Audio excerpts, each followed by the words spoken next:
Hi, everyone. How's everyone doing? It's good? Yes. Is this the best you can do, really? This is the youth power of Indonesia. Is this all the power you've got? How's everyone doing? Very good. Perfect, perfect. I'm really sorry for coming here late and really want to see what the Indonesia Power got, especially on the youth itself. When I heard about this theme, right, I was pretty excited. Today is a pretty packed schedule, but I was asking the team, can we squeeze in something to come over here so we can see what the youth have got to offer in Indonesia? And this one, the hdii.id awards, there are so many awards that's out there, right? But then when it comes to design architecture in Indonesia, I haven't seen much, to be honest. Or maybe I have been living under the rock. So today, pretty happy and salute to the team, salute to you guys, the judges that have been here for, I heard, a few hours, or if not since morning, to be judging all the youth. But do not worry, guys. When you are being judged, you're actually being loved. So a lot of people have the misconception that being judged is not a good thing. So whatever that you receive, make sure that you actually take it back and see how you could improve from it. Because life is a never-ending journey across the sectors. Every grain of salt that you've got, every experiences that you got, be it good or bad, think of it as, like a bento boxes that you pack throughout your life so that you can graduate one step at a time. Now, some of you might be wondering, what is the ministry doing over here?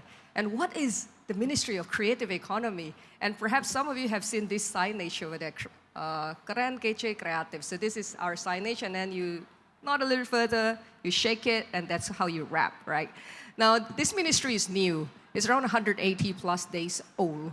But this is not something that's entirely new before the concept. We started off as being an agency. Some of you might have heard of Backcraft. Some of you who are old enough would have heard about Backcraft because Backcraft has started, I think, more than a decade ago.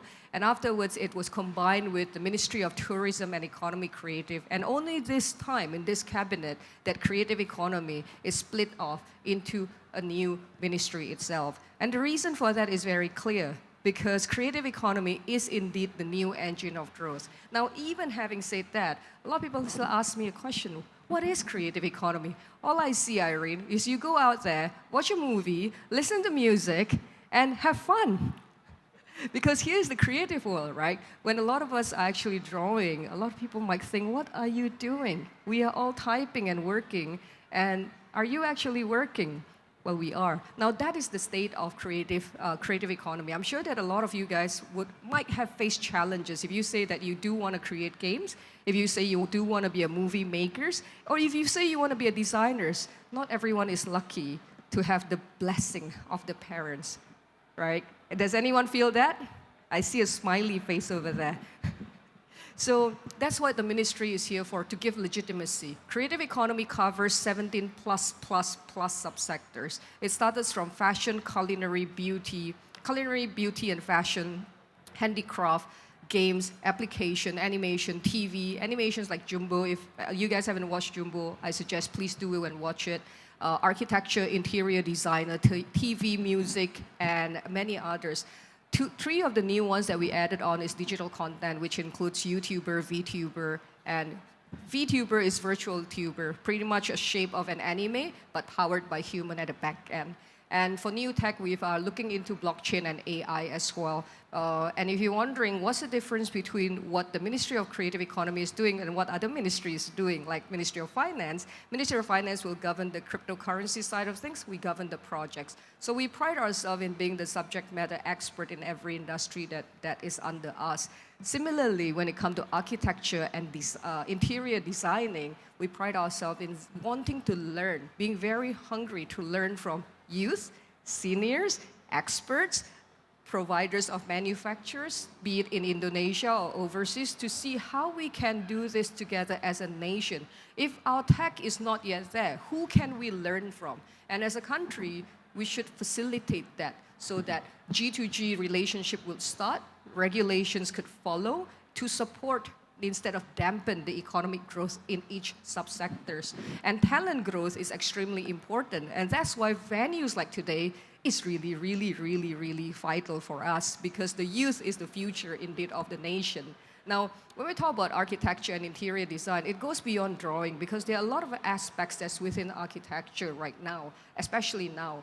I think Indonesia started our Green Building Council initiatives around 20 years ago. I was quite lucky to be a part of that at that time, small part of that at that time, to witness that momentum and how long people actually fight for it. Pak Rana, Pak Totok, that bunch of guys, right, who is until now still fighting for Green Building Council itself. And today, we see it being embedded into it. And with the sustainability issues that are facing in the whole world, architecture, interior design, embedding this as part of our daily lives is vital. And going forward, I do see huge bunch of innovations being showcased not only nationally but to the world. We gotta be the advocates for this. That Indonesia is not just someone who can draw because we have the creativity and we have the what do we call it? Because a lot of us like to do healing over here, right? We've got the creative juice flowing, but we are also the engine, the superpower when it comes to innovations, and we are people who actually care about the nature, and hence innovative sustainability productions, designing, and actually executions could happen and be led by Indonesians. And I do hope and have a huge hope towards the youth that's here. I looked at the crowd today, right? I think 90%, 99% are youth. Am I right? Right? If you look around, all the people are extremely young. Is everyone below 17 here?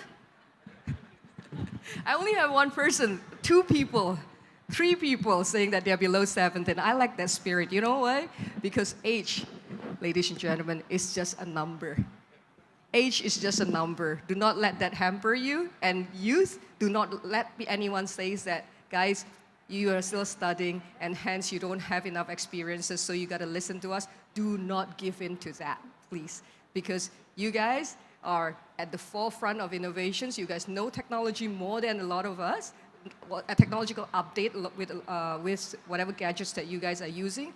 Make sure that you do not let anyone say that to you. But at the same time, remember to remain humble. Remember to keep learning. Remember to keep collaborating. And do not use age and say that I only want to collaborate with the young. I don't want to collaborate with the seniors because they don't get us. Because now we have to bridge the age gap, the cultural gap, the generation gap. Because only then Indonesia can move forward. I shall count on you guys to make sure that we can reach Indonesia Emas, the golden Indonesia era, and I shall count on you guys to make sure that together we can make creative economy as the new engine of growth. Thank you so much, ladies and gentlemen.